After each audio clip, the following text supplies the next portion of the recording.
इस सब के बीच दिल्ली में हुए फसाद में लोग मरे भी हैं, कई लोग गायब भी हैं। मुस्तफाबाद के मदरसे में तालीम हासिल करने वाला 12 साल का बच्चा इजराइल भी लापता बताया जा रहा है।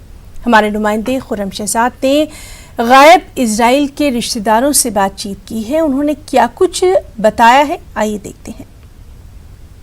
नॉर्थ ईस्ट दिल्ली के फसादात में, दंगों में लोग न जाने कितने लोग गायब हैं और कितने लोग अपनों को तलाश कर रहे हैं। कुछ लोग हॉस्पिटल पहुंच रहे हैं तो कुछ लोग फ़ोटो लेकर घूम रहे हैं। हमारे साथ यहाँ पर मौजूद हैं मोहम्मद आसिफ मौजूद हैं। इनका ये भतीजे हैं, ये इनको तलाश कर रहे हैं, लेकिन अभी तक इनका कुछ पता नहीं है। आप बताइए कि ये बच्चा कहाँ पढ़ता था और कब से ये गायब है? बोलो आप बताइए। 22 तारीख से गायब है वो बच्चे। मदरसे में कैसे ढूंढते हैं आप उसको? आप कहाँ जा रहे हैं? बताओ। हम तो यहीं जा रहे हैं, चांद बाग की तरफ खोजे, खजूरी की तरफ खोज लिए, पूरे इधर चांद बाग की तरफ उधर गए, उधर भी नहीं मिले मेरे को। मैं जितने जानकारी उतने कि जिसको पास ले जाता हूँ वहीं तक मैं खो जाऊँ, और उससे आगे दंगे में कहीं जा नहीं पाता हूँ मैं। अच्छा। दंगे के डर के मारे से मैं कहीं नहीं जा पाता हूँ बाहर। ये बच्चा कौन से मदरसे में पढ़ता था, कहाँ मदरसा है और कैसे गायब हुआ ये बच्चा मदरसे में, ये मदरसा अरबिया तरतीलुल कुरान नेहरू दीवान नेहरू विहार उमर मस्जिद मुस्तफ़ाबाद। ये बच्चे जी जब यहाँ पे उधरने लगे हुए थे, जब से बच्चे मदरसे से निकल करके क्या पता जो हम 25 फुटे की तरफ जा रहे हैं देखने के लिए, जब देखने के वजह से 11-12 बजे जब ये ऐसी ये हुआ तो उसी में से जब से लेकर के अब तक बच्चे हमारे को तलाश में ढूंढने नहीं मिल पा रहे हैं बच्चे अब तक। अच्छा, कितने बच्चे पढ़ते थे और क्या कुछ और बच्चे वहाँ से गायब हैं? हमारे मदरसे में लगभग 20 बच्चे पढ़ते थे जी। और भी गायब हैं? और गायब नहीं है कि बच्चे हमारे गायब हो गए यहाँ। अच्छा जी। आप क्या चाहते हैं? अब किस तरीके से आपने कोई कंप्लेन की है क्या पुलिस के पास? पुलिस वाले बस कंप्लेन किए हैं, वो बोले 2-3 दिन में देख रहे हैं, खोज रहे हैं उसे, कंप्लेन कर रहे हैं।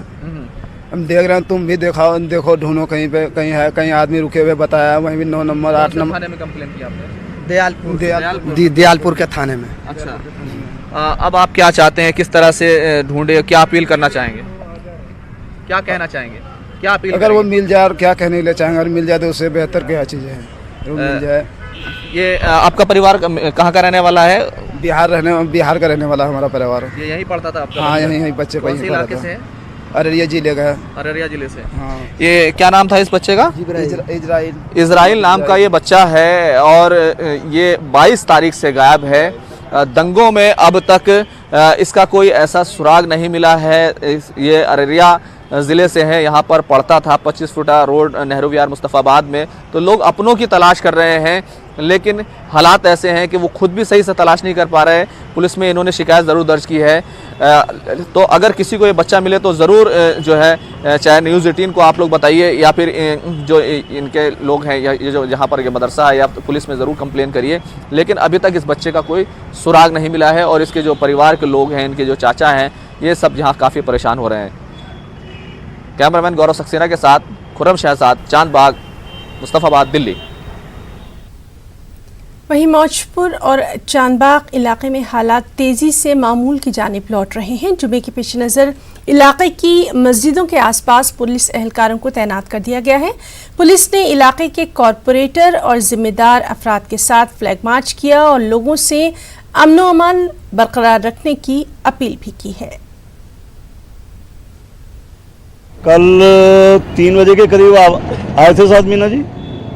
जब से मीना जी ने इधर अपना राउंड किया, कल 2.5-3 घंटे लगाए इन्होंने।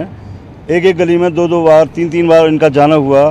लोगों को समझाया भाई अपनी दुकानों को खोलो, कोई दिक्कत नहीं है। उसके बाद एक साथ इतनी तेज़ी से अमन क्षेत्र में हुआ है, लोगों में भाईचारा आपस में हुआ है, जिसका कोई वो मिसाल है ये भी एक, कि उनके आने से एकदम जो क्षेत्र में तनाव था ना, तनाव की स्थिति एकदम ही आउट हो गई। दुकानें खुल रही हैं, दुकानें खुलनी चालू हो गई हैं जो रोजमर्रा। हाँ, वो धीरे धीरे बिल्कुल काफ़ी हद तक समझता हूँ 30% से ऊपर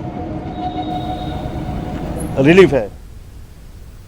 तो खबर दोपहर में फिलहाल इतना ही। आता न्यूज़ हेडलाइंस के प्रायोजक सच्ची सहेली, महिलाओं के लिए